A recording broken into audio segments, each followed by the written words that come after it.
The swelling is blocking your view. Her pressure is He never bottoming looked out. at her. I need know. that airway secured. He tried Get the bag again. ready now. The You monitor actually got it alarm in. became faster. Start bagging him Oxygen immediately. dropped lower. Emma watched carefully. His Thank you shoulders so much for tightened. saving her. His breathing We are changed. so grateful. His movements became less controlled. She had seen it before. Many times.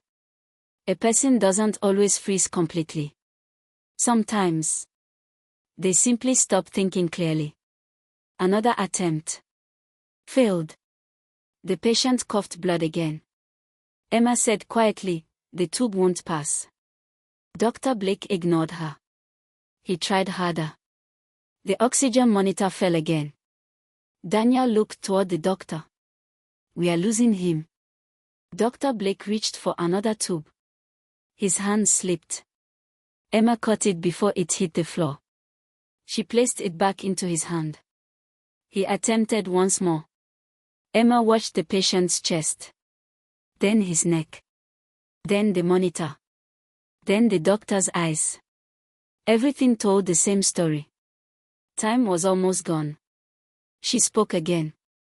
"Doctor, you're in the wrong position." He answered sharply. "I know what I'm doing." Emma remained calm. "I know. But the airway has changed." He pushed again. Nothing. The oxygen alarm screamed louder. One intern whispered, "Oh no." Daniel looked directly at Dr. Blake. "We need another plan." For the first time. Silence. The doctor simply stared. He knew exactly what needed to happen. His body simply refused to move. Emma recognized that look immediately. She had seen it on firefighters, combat medics, police officers, surgeons, even herself. Years ago. Fear doesn't always look dramatic. Sometimes. It looks perfectly still. Emma stepped forward. Not quickly. Not dramatically. Simply because someone had to. She looked directly at Dr. Blake. Her voice stayed calm. "Please move." The entire room froze. Nobody had ever spoken to him that way.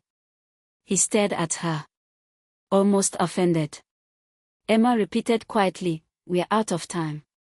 For one long second. Nobody moved. Then.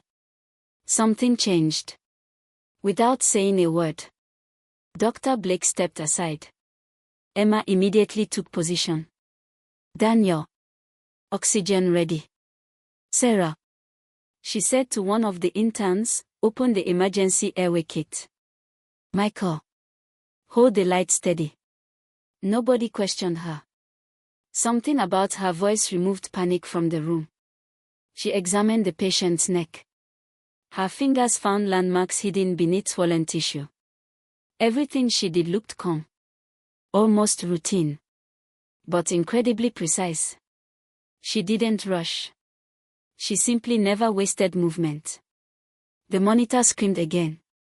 Emma didn't even look at it. She already knew. She carefully adjusted the patient's head. Changed the angle. Used suction again. One smooth motion. Another. Then. She guided the airway into place. Bag. Daniel squeezed oxygen through the tube. Nothing. Everyone stopped breathing. One more squeeze. The patient's chest rose. Again. Another breath. Oxygen climbed. 62. 68. 74. 80. The alarm slowly changed. The room finally breathed again. One intern whispered, "I can't believe that." Emma secured the tube. "He still needs chest decompression." Only then did Dr. Blake move again. This time. He listened. He performed the procedure successfully. Air escaped. Blood pressure slowly returned. The patient wasn't safe. But now. He had a chance. Emma removed her gloves. Dropped them into the trash. Pulled on another pair. Before anyone could speak, another ambulance arrived. Female. 16 years old. Bus passenger. Possible internal injuries. Emma immediately walked toward trauma room 2. Dr. Blake followed. Not in front of her. Beside her. "I'm sorry," Emma said. "I know." Marcus clenched his fist. "That hurts worse than the accident." She smiled softly. "That's actually good." He laughed painfully. "You're strange. I've been called worse." Dr. Blake silently handed her everything she needed before she even asked. Emma noticed. So did Daniel. Something had changed. The doctor wasn't trying to prove himself anymore. He was trying to save a life. Several minutes later, the bleeding finally slowed. Blood pressure improved. Marcus looked exhausted. He stared at Emma. "Were you military?" The room suddenly became quiet. Emma didn't answer immediately. Finally, "No." Marcus studied her face. Then smiled. "Liar." Daniel nearly laughed. Emma simply changed the dressing. Another trauma call interrupted them. "Incoming pediatric emergency." Everyone immediately turned toward the ambulance entrance. A young mother burst through the doors carrying a little boy. He couldn't have been older than 4. His face had turned blue. He wasn't crying. He wasn't breathing. "My son." The mother screamed. "Please." He swallowed candy. Several nurses froze. Dr. Blake reached toward the pediatric cart. Emma was already moving. She gently took the child. Supported his body. Turned him over. Delivered several firm back blows. "Nothing." Again. "Nothing." One more. A hard piece of candy flew across the floor. The little boy suddenly inhaled. Then, he screamed. The loudest, most beautiful scream in the entire hospital. His mother collapsed into tears. Emma handed him back. "Hold him close." The woman nodded repeatedly. "He'll be okay." Emma smiled. "He's yelling." "That's a wonderful sign." The mother hugged her son tightly while whispering thank you over and over. After they left, one intern quietly asked, "How did you react so fast?" Emma answered while washing her hands. "You don't think. You recognize." "What does that mean?" "It means you've practiced enough that your hands already know what to do." Dr. Blake stood nearby, listening carefully. Not speaking. For the first time all night. He wasn't acting like the teacher. He was becoming the student. The emergency department barely had time to breathe before another trauma alert echoed through the hallway. A young firefighter entered carrying an elderly woman. Smoke covered her clothes. Burns stretched across one shoulder. She coughed constantly. The firefighter spoke quickly. "House fire. Burn injuries. Heavy smoke exposure." Dr. Blake immediately examined the burns. Emma watched the woman's face. Her lips. Her breathing. Then quietly said, "Her airway." Dr. Blake stopped. He looked again. This time, he noticed soot around her nose. Burned hair. Swelling beginning inside her mouth. He immediately understood. "If we wait." Emma nodded. "We lose the airway." Without wasting another second, he prepared breathing equipment. Emma smiled slightly. He had learned. The woman looked frightened. "My husband," she whispered. "Where is he?" Emma gently squeezed her hand. "We are finding out." She never promised something she didn't know. Hope was important. False hope was dangerous. Within minutes, Dr. Blake successfully secured the woman's airway before swelling completely blocked it. He stepped back. Exhaled slowly. then quietly looked toward Emma. She simply gave one small nod. Nothing more. That tiny gesture meant more than applause. Another ambulance arrived. Then another. The emergency department became one non-stop wave of patients. Broken bones. Collapsed lungs. Head injuries. Internal bleeding. Shock. Panic. Fear. Hours passed like minutes. Nobody checked the clock anymore. Everyone simply kept moving. Emma seemed tireless. She walked from room to room, checking monitors, comforting families, helping interns, supporting nurses, giving suggestions before problems became emergencies. Daniel watched her carefully. She never raised her voice, never rushed, never argued. Yet somehow, everyone naturally followed her. At one point he leaned beside Dr. Blake. Notice something. The doctor looked across the department. What? No one is waiting for your orders anymore. Dr. Blake looked around. Daniel was right. People were watching Emma. Listening to Emma. Trusting Emma. Oddly, that didn't make him angry anymore. It made him curious. Who exactly was this quiet nurse? And where had she learned to stay so calm when everyone else was falling apart? Marcus had barely been transferred to surgery when another emergency call echoed through the department. Incoming. Pediatric victim from the highway accident. The room instantly became silent. Children always changed everything. 2 firefighters rushed inside carrying a little girl wrapped in a silver emergency blanket. She couldn't have been older than 7. Mud covered her shoes. Rain soaked her blonde hair. A small stuffed rabbit was still clutched tightly in one hand. She wasn't crying. She wasn't speaking. She simply stared at the ceiling. Emma immediately walked beside the stretcher. "What's your name, sweetheart?" After several seconds, the little girl whispered, "Sophie." Emma smiled gently. "I'm Emma." "Sophie. Can you hear me?" A tiny nod. "Good. You're safe now." The little girl's breathing became slightly calmer. A firefighter stepped forward. "We found her trapped beneath 2 bus seats. She protected another child during the crash." Nobody spoke. Even Dr. Blake lowered his eyes. Emma carefully checked Sophie's pulse. Fast. Very fast. Her skin felt cold.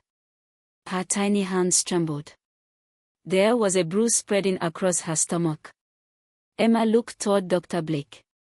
Possible internal bleeding. This time, he didn't question her. Ultrasound. Within seconds the machine arrived. Everyone watched silently. The scan showed fluid inside her abdomen. Not massive, but dangerous. Dr. Blake immediately contacted pediatric surgery. "No delays. Take her now." Sophie's small hand suddenly grabbed Emma's wrist. "My brother." Emma leaned closer. "Is he here?" The little girl nodded weakly. "He told me not to let go." Emma gently brushed wet hair away from her forehead. "What's his name?" "Noah." Daniel searched through incoming patient records. Then smiled. "We already have him." Emma looked toward the waiting area. A little boy sat wrapped in blankets beside another nurse. His face lit up the moment he saw Sophie. "My sister." He tried running toward her. A nurse gently stopped him. Emma smiled. "She's going upstairs. You'll see her soon." The little boy began crying. "I thought she was gone." Emma knelt beside him. "She fought very hard. And because she did, you get another chance to hug her." Noah hugged Emma without saying another word. For just a second, Emma closed her eyes. A memory flashed across her mind. Not this hospital. Not this city. Another child. Another disaster. Another day she hadn't been fast enough. She opened her eyes immediately. Not now. There would be time later. Hopefully. The elevator doors closed behind Sophie. Everyone returned to work. Almost immediately another patient arrived. A young paramedic. His uniform was torn. Blood covered his side. "I'm okay," he insisted. "Help someone else." Emma stepped closer. "What's your name?" "Ryan." "Ryan." She looked directly into his eyes. "You're lying." He smiled weakly. "Occupational habit." Dr. Blake carefully examined the injury. The wound looked surprisingly small. One intern shrugged. "That doesn't look too bad." Emma turned toward him.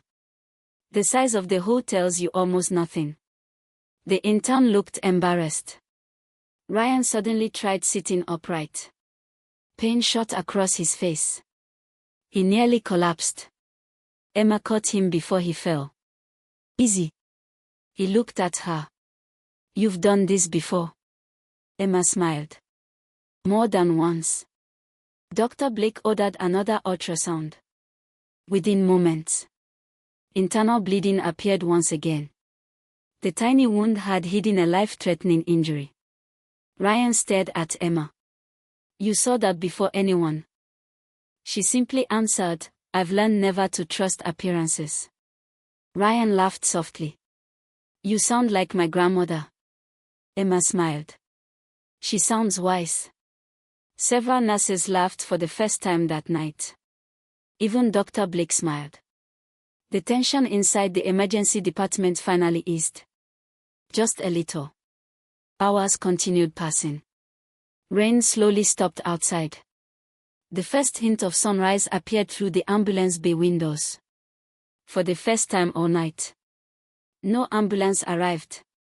Silence settled across the emergency department. Not peaceful silence. Exhausted silence. Stretchers stood empty. Bloody bandages filled trash bins. Coffee cups sat untouched. Everyone looked completely drained. One intern quietly slid down the wall and sat on the floor. His hands shook. Emma walked over. "Tired?" He nodded. "I froze earlier. I almost had someone." Emma sat beside him. "You came back." He looked confused. "What?" "You froze. But you came back. That matters." "I don't feel brave." Bravery isn't feeling fearless. It's choosing to move after fear arrives. The young intern stared at her. "How do you know that?"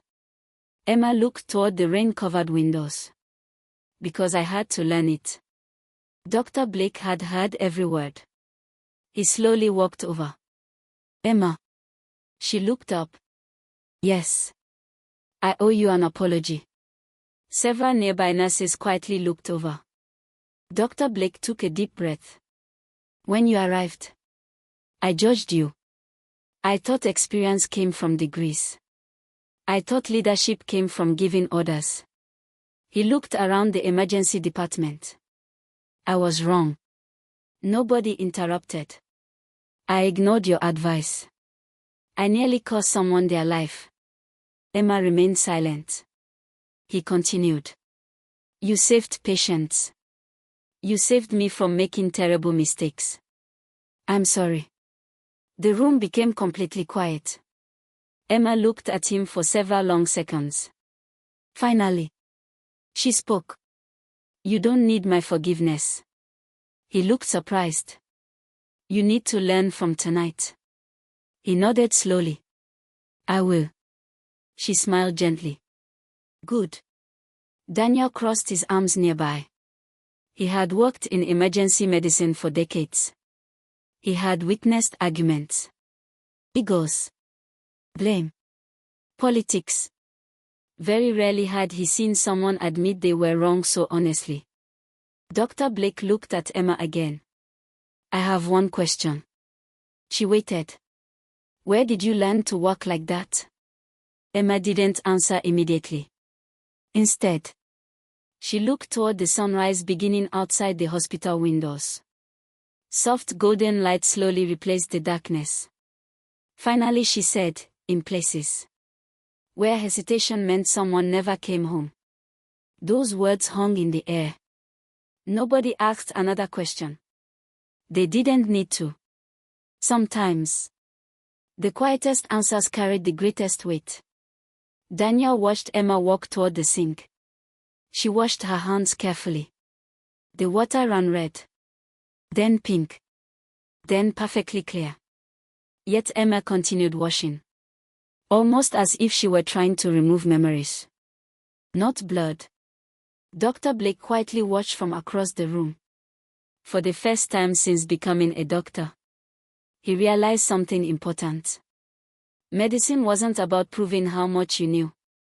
It was about making sure someone lived long enough to go home. And sometimes, the greatest teacher in the room wasn't the one wearing the longest white coat. It was the quiet nurse, who never needed recognition to save a life. The emergency department slowly returned to something that almost looked normal. The loud alarms had faded. The rushing footsteps became slower. The waiting room, which had been overflowing only hours earlier, now held just a handful of patients. Outside, the rain had finally stopped. Soft morning sunlight reflected across the wet parking lot, making everything look peaceful. It was hard to believe that only a few hours earlier, the hospital had been fighting to save dozens of lives. Emma stood quietly beside the nurse's station, updating patient charts. She wrote carefully. Every detail mattered. Every patient deserved to have their story recorded correctly. Daniel walked over carrying 2 paper cups of coffee. He handed one to her. "You've earned this." Emma smiled. "I don't think coffee is enough payment." Daniel laughed. "Probably not." For a few moments they simply stood there watching the morning staff arrive. Fresh nurses walked through the door smiling, completely unaware of what had happened overnight. Housekeeping teams began cleaning the trauma rooms. Fresh sheets replaced blood-stained ones. Broken equipment was removed. Life continued. Just as it always did. One of the young interns approached Emma nervously. "Miss Carter." Emma looked up. "Yes. I wanted to thank you." She looked surprised. "For what?" "I learned more tonight than I have in 6 months of medical school." Emma smiled gently. "You learned because you kept asking questions." I almost froze. So did everyone. The intern looked confused. "You didn't." Emma looked toward the sunrise. "You only think that." The intern frowned. "What do you mean?" Emma looked back at him. "Courage isn't the absence of fear. It's deciding that someone else's life matters more than your fear." The young intern remained silent. Those words stayed with him. Long after the conversation ended. Across the department, Dr. Adrian Blake sat alone in his office. His patient report remained unfinished. Instead, he stared at his reflection in the dark computer screen. For years, he believed confidence meant never making mistakes. Tonight had destroyed that belief. He opened the first patient report. Patient 1. Daniel Harris. Instead of writing carefully worded hospital language, he wrote exactly what happened. He documented that the airway became impossible. He documented that valuable seconds were lost. He documented that senior nurse Emma Carter recognized the emergency first. He documented that her intervention restored the patient's airway and likely saved his life. He paused. His fingers rested on the keyboard. Then he continued. Patient after patient. He told the truth. No excuses. No hidden language. No protecting his pride. Only facts. Daniel quietly appeared in the doorway. You actually wrote it. Dr. Blake nodded. It deserved to be written. Daniel smiled. You know, most people wouldn't. Dr. Blake leaned back in his chair. Then maybe most people need to change. Daniel laughed softly. I think someone already started changing. Meanwhile, Emma entered the small staff break room. For the first time all night. She was alone. She placed her coffee on the table, sat down, and closed her eyes. Silence. Real silence. No alarms. No screaming. No radios. No rushing footsteps. Just silence. For nearly a minute. She simply breathed. Then, the memories returned. A helicopter. Dust filling the air. Someone shouting for medical supplies. Another voice calling. Medic. A young soldier bleeding beside a destroyed vehicle. A frightened child crying in another language. Smoke. Fire. Chaos. Emma suddenly opened her eyes. The break room returned. White walls. Coffee machine. Plastic chairs. Morning sunlight. She slowly exhaled. The memories never completely disappeared. She had simply learned how to place them inside a small corner of her mind until the work was finished. There was a gentle knock on the door. Dr. Blake stood outside. May I come in? Emma nodded. He walked inside carrying a small folder. I spoke with the hospital director. Emma looked curious. And? He wants to recognize you. Emma immediately shook her head. No. Dr. Blake looked surprised. You don't even know what it is. I don't need an award. It's more than that. She smiled politely. The patients are enough. He looked at her for several seconds. You really believe that? I do. You don't care if people know what you did. Emma quietly stirred her coffee. The people who survived already know. They're the only ones who matter. Dr. Blake lowered his eyes. I've spent years trying to build my reputation. Emma looked at him kindly. Reputation is what people say about you. He listened carefully. Character is what you do when nobody is watching. He smiled. I remember that. She nodded. I hope so. Later that morning, several families began returning to the emergency department. Not because they needed treatment. Because they wanted to say thank you. Emily's father arrived first. His eyes were still red from crying. The surgeon said she'll recover. Emma smiled. That's wonderful. He handed her a small thank you card. I know hospital staff aren't supposed to accept gifts. So, my daughter drew you something instead. Emma opened the card. Inside was a child's drawing. A nurse wearing blue scrubs. Standing beside a smiling girl. Above the picture were simple words written in colorful crayons. Thank you for saving me. Emma looked at the drawing for several seconds. Then quietly folded the card. This is beautiful. A few minutes later, Marcus was wheeled past on his way to recovery. He spotted Emma immediately. There she is. He laughed. The lady who almost broke my leg trying to save it. Emma smiled. You'll walk again. I know. My surgeon told me. He looked at her seriously. My wife wants to meet you. Tell her to spend that time with you instead. He nodded. I will. Soon after, the mother of the little boy who had choked walked into the department holding her son. The little boy ran straight toward Emma. He wrapped both arms around her legs. I don't eat candy anymore. Everyone nearby laughed. Emma gently knelt. I think that's a very smart decision. His mother wiped away tears. I almost lost him. Emma placed one hand on her shoulder. But you didn't. The woman whispered, Because of you. Emma simply smiled. One by one, families came. Some cried. Some hugged the nurses. Some thanked the doctors. Some simply smiled. Every story reminded the staff why they had chosen this profession. Near lunchtime, the hospital director arrived. He gathered everyone inside the emergency department.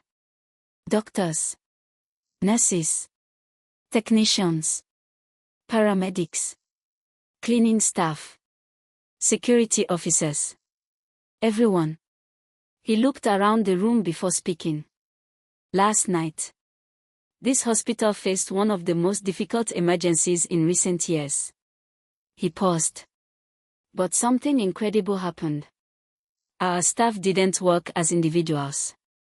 They worked as one team. He looked directly at Emma. Leadership doesn't always come from titles. It comes from actions. The room became silent. We are proud of every person who served last night. Then he looked toward Dr. Blake. The young doctor stepped forward. He cleared his throat. I want to say something.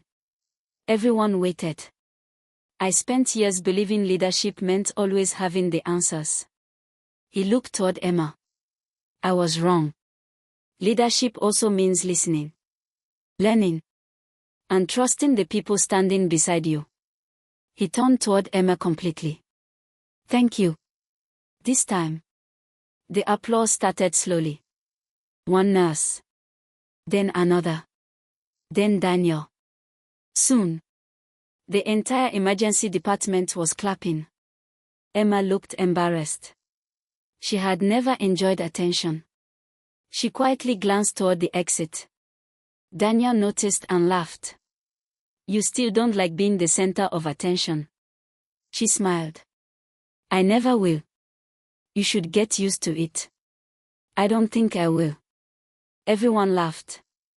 The tension that had filled the hospital all night finally disappeared.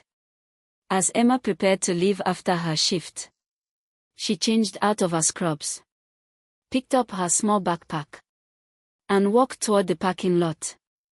The morning sun warmed the wet pavement. Birds sang from nearby trees.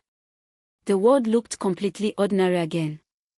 She reached her old car. Before opening the door, she looked back at the hospital one last time. Inside those walls, people would continue fighting for lives. Doctors would continue learning. Young interns would remember their first real night. Families would be reunited. Some patients would heal. Others would begin difficult journeys. The work would never truly end. Emma smiled softly. Not because anyone knew her story. Not because she had been recognized. But because people were alive. Sometimes, that was more than enough. She quietly got into her car, started the engine, and drove away. Inside the emergency department, Daniel watched through the window. One of the interns stood beside him. Do you think she'll ever tell us where she learned all those skills? Daniel smiled. Maybe. The intern looked hopeful. When? Daniel watched Emma's car disappear down the road. Probably never. The intern looked surprised. Why? Daniel smiled one final time. Because real heroes rarely spend time talking about themselves. They spend their time helping other people. And somewhere beyond the hospital, the quiet nurse drove toward another ordinary day, knowing that if another emergency ever came, she would be ready. Not because she wasn't afraid, but because someone would need her. And sometimes, one calm person can change the fate of an entire room.